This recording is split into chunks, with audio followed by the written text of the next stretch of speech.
If one day you walked into the house where you grew up and suddenly realized that the people closest to you could demean your children over a single dinner, what would you do? I'm Rachel Thompson, 33 years old, living with my husband Daniel and our two young sons, Ethan, 8, and Noah, 6, in Austin, Texas. I always believed that no matter the distance or disagreements, blood family would ultimately be a safe haven. But that evening, in my parents' kitchen, Linda and George's, my illusion shattered completely. I vividly remember that day. The Texas heat was stifling, weighing down the entire road. After a late meeting at work, I rushed to my parents' house to pick up my boys. Stepping through the door, I expected a warm scene, the aroma of tomatoes and cheese from a pot of spaghetti filling the kitchen, the clink of dishes, the cheerful chatter of children. But that warmth vanished the moment my eyes landed on two starkly different scenes. At the brightly lit dining table, my sister Kara's kids sat neatly, their plates piled high with spaghetti, glasses of cold milk still beaded with condensation. They ate and laughed freely, while Kara sat casually nearby, engrossed in her phone. In stark contrast, huddled near the kitchen entrance on the floor, my Ethan and Noah sat curled up, each clutching a cold sandwich, their eyes wary yet longing as they glanced at the dining table. The sight squeezed my heart like a vice. Before I could speak, my mother's voice cut through, calm and cold. Kara's kids eat first, those two get the leftovers. The words, spoken as if they were an obvious rule, sliced deep into me. Kara looked up, her lips curling slightly. They were born to eat scraps. Better get used to it. Those words were like a sharp knife, shredding my trust. Born to eat scraps. They were talking about the two children I carried and birthed, the boys who called them Grandma, Grandpa, and Aunt. I wanted to scream, to flip the table, to protect my kids right then and there. But then I caught Ethan's gaze. My sensitive, wise beyond his years son was holding back his hurt, forcing a weak smile as if to say, "Don't worry, Mom. I'm okay." Noah, only 6 and too young to fully understand, pursed his lips tightly, taking another bite of his cold sandwich as if to hide his frustration. In that moment, my heart shattered yet felt bound. I knew that exploding would only hurt my kids more, twisting their image of their grandparents and aunt even further. Swallowing my pain, I walked over, pulled them both into a tight hug, and whispered, "Let's go home." They clung to my hands, leaving their half-eaten sandwiches on the floor. I didn't look back at my mother or sister, knowing that if I met their eyes, my tears would spill uncontrollably, and harsh words might escape unchecked. Driving home, the golden streetlights blurred across the road, the car heavy with silence. Ethan sat in the back, wordless, his eyes fixed out the window like a miniature adult. Noah leaned against his seat, letting out soft sighs, occasionally glancing at me with eyes full of questions he was too young to articulate. I tried playing music, but the sound only amplified the emptiness in our hearts. That night, after the boys were asleep, I sat alone in the living room, scribbling a few lines in a small notebook to capture that unforgettable moment. I asked myself, why my kids? Why could their own grandparents say they were born to eat scraps? Then I thought of Daniel, my husband, who had endured countless judgmental looks because of his skin color. He'd tried to tell me that my family never truly accepted us, but I'd brushed it off, convincing myself things would be fine. That night, my children became victims of my self-deception. As the clock struck midnight, I stood before the mirror, my red-rimmed eyes reflecting a new resolve. I whispered, "Enough."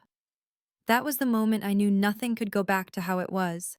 A crack had formed and I had to choose, keep tolerating, or stand up and protect my kids with all my strength. You might be surprised to learn that the shock of that dinner wasn't the first time I noticed my family's favoritism, but it was the first time they said it so blatantly, without a hint of shame, that my kids were born to eat scraps.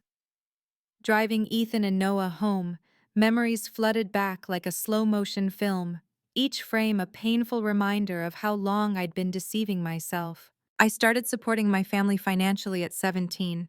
When I got my first part-time job at a local supermarket, my mom subtly hinted, "You're earning now. You should contribute a bit to the household." At first, it was just a few bucks for electricity or water bills. I thought it was reasonable, a daughter's duty. But soon, the amounts grew. $50, $100, and by college, I was funneling most of my partial scholarship back home. They said Dad needed dental work, Kara needed car repairs for school, the roof needed fixing. I never said no. Back then, I thought it was natural. Successful kids help their parents and siblings. But I didn't realize I'd become the family's official bank. They called whenever there was an emergency, which always conveniently coincided with my paycheck or bonus. When I married Daniel, things didn't stop. They got worse. Daniel and I worked hard to build our life, saving every penny for a home. Yet every month, I siphoned off money to send to my parents. Once, they said they needed $5,000 to fix the roof before winter. I gritted my teeth and agreed, even though we were still renting a cramped apartment, catching rainwater in buckets when our own roof leaked. Daniel gently pointed out, "Have you noticed they're never there when we need them? When you had your appendectomy, I took time off to watch the kids because your mom was busy with friends. For our birthdays, I asked them to watch the kids for a few hours so we could have dinner, and they had excuses. But when they need money, one call and you jump." I snapped back, "You don't understand. They love us in their own way. Families forgive." I defended them, even blamed Daniel for being too harsh. Truthfully, I was scared to face the reality that my own flesh and blood could be so selfish. Those quiet wounds built up over time. I endured, ignored, and told myself it was just their way of showing love. But that evening ripped off the final mask. After taking the kids home, I returned to my parents' house to grab some forgotten items. As I stepped inside, I overheard them talking in the living room. I paused in the hallway, about to call out, but their words hit me like a sledgehammer, freezing me in place. My mother's voice was calm, almost cruel. "Those two kids are mixed. They're born to eat scraps. The sooner they know their place, the less they'll suffer." Kara sneered, "Exactly. My kids are the normal ones, the ones who get priority. Those two better learn to stay on the sidelines and not expect much." My father's low voice added, "That's reality. We're teaching them to accept the truth, better than letting the world hurt them later." I trembled. They didn't know I was there, hearing every word. I'd had suspicions, but always made excuses. Now, the truth was bare. They didn't just see me as a wallet. They saw my children, their own blood, as second-class, mixed kids unworthy of sitting at the table. I stood frozen behind the door, tears streaming down. Daniel's words echoed in my mind. They never truly accepted us. I hadn't wanted to believe it, but that night, their cruel words tore apart my last shred of faith. I backed away quietly, afraid to confront them then. But inside, my anger and pain fused into a silent vow. Never again would I let my kids be demeaned in this family. Have you ever been in a situation where the people you trusted most hurt you the deepest? If you've witnessed or felt that pain, you'll understand the bitterness burning through me now. And if you want to know how I reacted after hearing those unforgivable words, stay with me. Have you ever walked into a familiar room, expecting warmth, only to feel like you're about to explode from betrayal? That's exactly how I felt the next afternoon when I returned to my parents' house. The place that was once my childhood sanctuary, now a battlefield in my mind. I was done pretending. The night before, I couldn't sleep, listening to Ethan and Noah's steady breathing in the next room, vowing they'd never hear those cruel words again. I knew that staying silent would keep me as the family's wallet, and my kids as the ones ranked lower in this house. Stepping into the living room, I found all three, Dad, Mom, and Kara, sitting there as if they knew I'd come. The air was thick, so quiet I could hear the wall clock ticking heavily. I took a deep breath and looked straight into my mother's eyes. My voice didn't waver, each word sharp as a blade. "I heard you say Ethan and Noah are only worthy of scraps." My mother blinked, then quickly regained her composure. She forced a smile, fidgeting with her napkin. "You misunderstood, Rachel. I meant The kids need to learn to be realistic. We're just teaching them how the world works. I heard the denial in every word. I turned to my father, who nodded in agreement. She's right. The world's tough. Better they learn early. It's not discrimination, just preparation. Kara crossed her arms, her eyes daring me. You're overreacting, Rachel. I just spoke the truth. Your kids are different, and society will treat them differently. Better they get used to it. My blood boiled. But this time, I didn't cry, beg, or back down. I looked at each of them, letting the silence stretch until they couldn't meet my gaze. No, I said firmly, my voice cold. That's not preparing them for reality. That's humiliation. That's planting in innocent kids' heads that they're born inferior. And if you think that's love, then we don't share the same definition of family anymore. My mother opened her mouth, but I raised my hand to stop her. Enough! From now on, my wallet is closed to you all. The room erupted. My father sat up straight, face flushed. What did you say? Families help each other? How dare you turn your back when your parents are old? I swallowed hard, but my voice stayed steady. Families love and protect each other. But for 10 years, how many bills have I paid? How many roofs fixed? How many cars bought? When I needed you, where were you? When Daniel was in the hospital after surgery, who helped me with the kids? No one. I only see this family when there's a bill to pay. Kara jumped up. You're ungrateful. We grew up together. Have you forgotten? Your success is because of Mom and Dad raising you. Now you call us a burden? I locked eyes with her, fire in my gaze. You call that raising? Or training a living wallet? Do you know how much I sent Mom and Dad every month? That my paychecks fixed your car, kept you working, raised your kids? While Daniel and I rented, scraping by? That's not a burden? Kara went silent, her face red, unable to retort. My parents avoided my eyes, as if wishing the conversation would vanish. I stood, pulling a stack of papers from my bag. These are cancellations for automatic transfers. These are documents removing my name from the house mortgage, and this is my notice to the bank. I'm no longer guaranteeing anyone in this family. My mother burst into tears. Rachel, how will we survive? The house, the cars, everything depends on you. I took a deep breath, my heart heavy, but my resolve unshaken.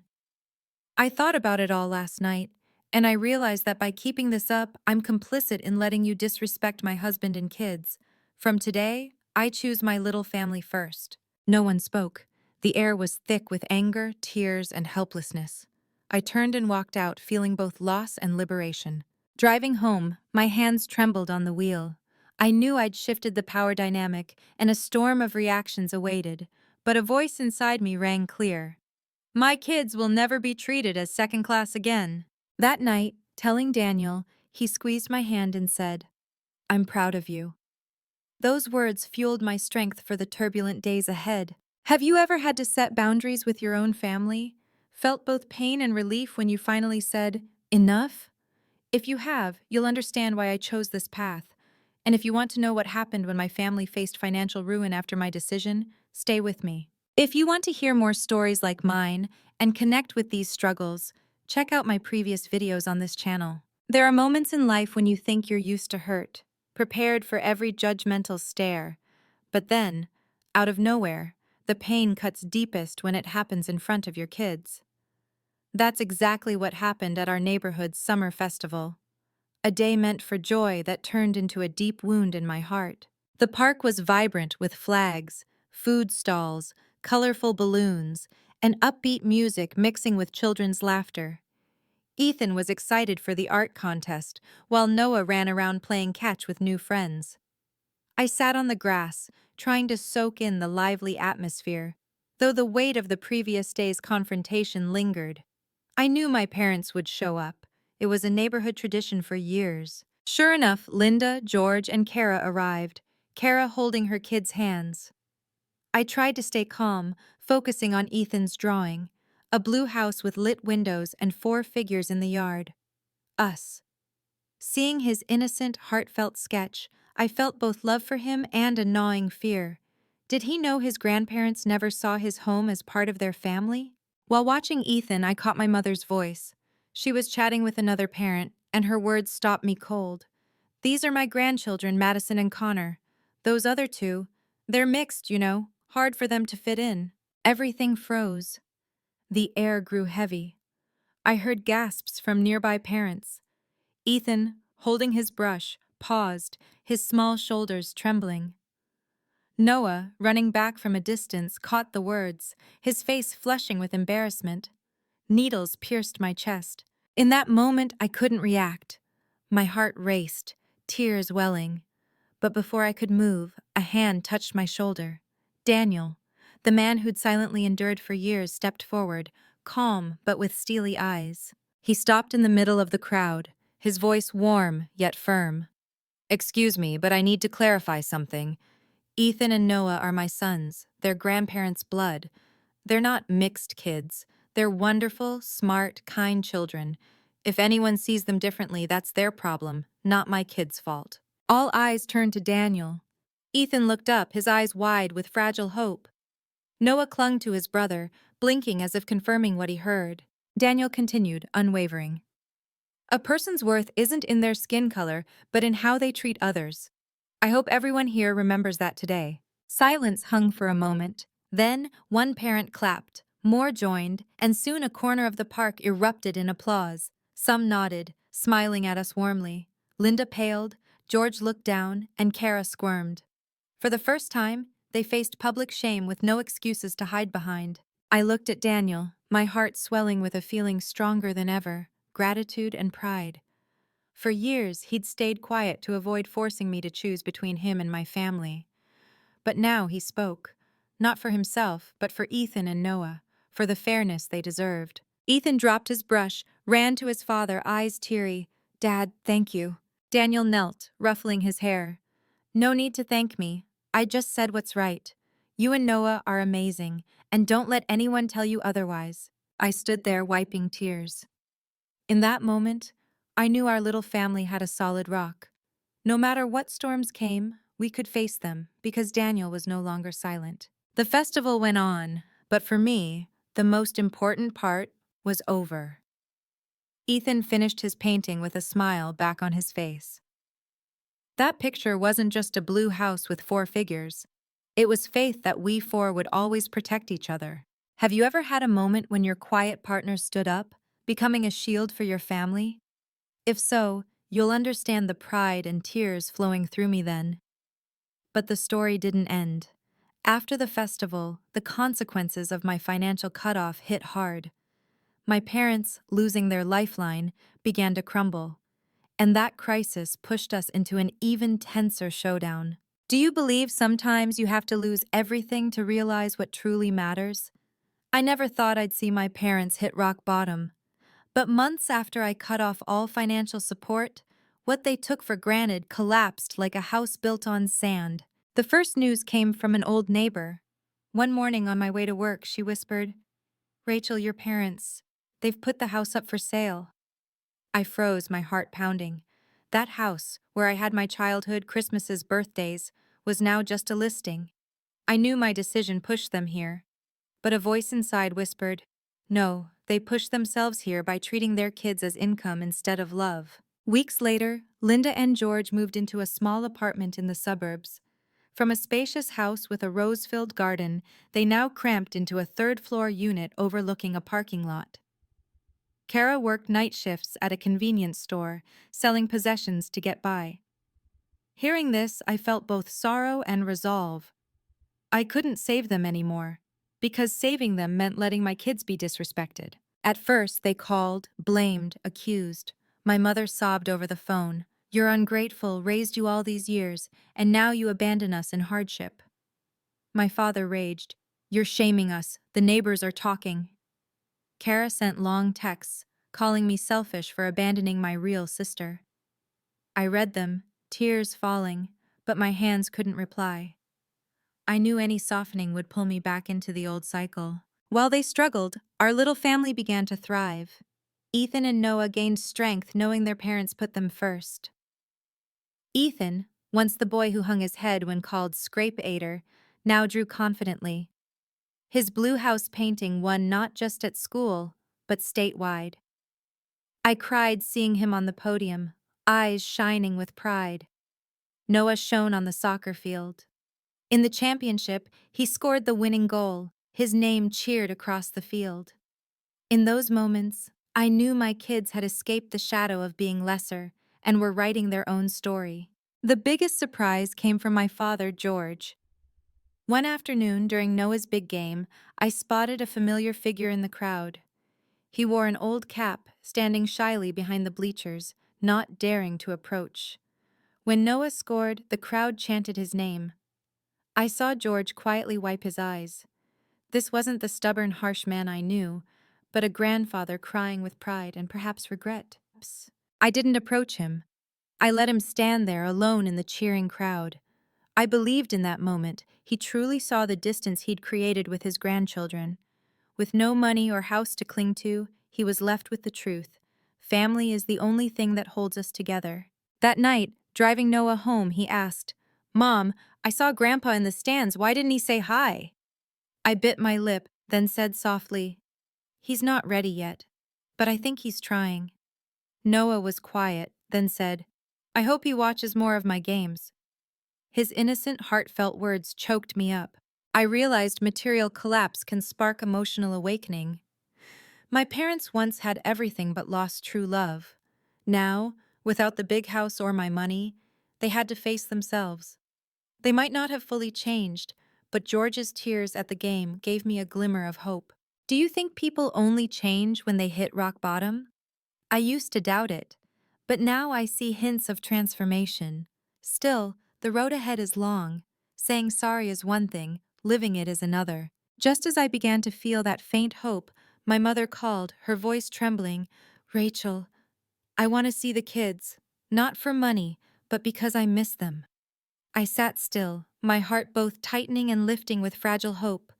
Could this be the first step toward healing? Do you believe a year can transform a family? If someone told me this the night I saw my kids relegated to cold sandwiches on the floor, I'd have shaken my head. But time, loss, and undeniable wounds forced us all to change. A year after I cut the financial lifeline, my phone rang with a familiar, shaky voice. "Rachel, it's Mom." I hesitated, gripping the phone. Linda took a long breath, then said, "I've been to counseling. I miss the kids. No money, just want to see them." My heart softened yet ached. I knew she might be trying, but years of letdown made me wary. I replied calmly, "If you want to see Ethan and Noah, prove it with actions, not just words. No money, no conditions, just grandparents and grandkids." There was a long pause, then she choked out, "I understand." Weeks later, we agreed to meet at a small family diner in downtown Austin. I chose it for neutrality, not their old house, not my space. We arrived on time. Ethan and Noah were nervous but excited. Daniel sat beside me, his hand gently squeezing mine for reassurance. When Linda and George walked in, they looked different. No longer commanding or confident in controlling me with money, they seemed smaller in simple clothes, their faces lined but eyes softer. We sat, ordering simple dishes, pasta, pizza, salads. What shocked me was that for the first time, my parents didn't mention money, duties, or sacrifices. Instead, they asked Ethan, "What are you drawing lately?" Ethan hesitated, then pulled out his sketchbook, showing them watercolor pieces. Linda leaned in, studying them, her eyes lighting up. "Oh, you're so talented. I didn't know." I saw a faint, relieved smile on Ethan's face, one I feared he'd never give them again. Then Noah eagerly shared about his latest soccer game, pulling a shiny medal from his backpack. George, the man who once coldly said, "They need to know their place," clapped loudly. "Amazing! I'm so proud of you!" His eyes glistened, and in that moment I believed a part of him had truly awakened. The dinner felt strangely light. The kids sat at the table, sharing pizza, chattering away. Daniel and I watched quietly, cautious yet hopeful. I knew one meal couldn't erase the wounds, but it was a start we needed, and my kids deserved. Leaving the diner, I guided the boys to the car. On the drive home, Ethan said softly, "Mom, I think Grandma and Grandpa are trying to be different." I looked back, seeing his eyes bright with a new horizon. I hugged him, whispering, "Yes, love, because you deserve to be fully loved." That night, lying beside Daniel, I realized our family had turned a new page. Not perfect, not easy, but built on respect, forgiveness, and equality. Challenges lay ahead, but the light in my kids' eyes was enough to keep going. Perhaps the biggest lesson from this journey is that family only holds value when built on equal respect and love. No child is born to eat scraps, and no parent should stay silent when their kids are demeaned. I walked through heavy days, from endurance and pain to the firm choice to set boundaries. And I learned that sometimes love isn't giving endlessly, it's daring to say enough to protect what matters most. This story isn't just mine. It likely echoes in your life too. If you've faced unfairness in your own family, know you're not alone. You and your kids deserve love. If this story resonates, leave a comment, share your thoughts, and follow my channel. I believe that by sharing and listening to real stories, we grow stronger and more compassionate together.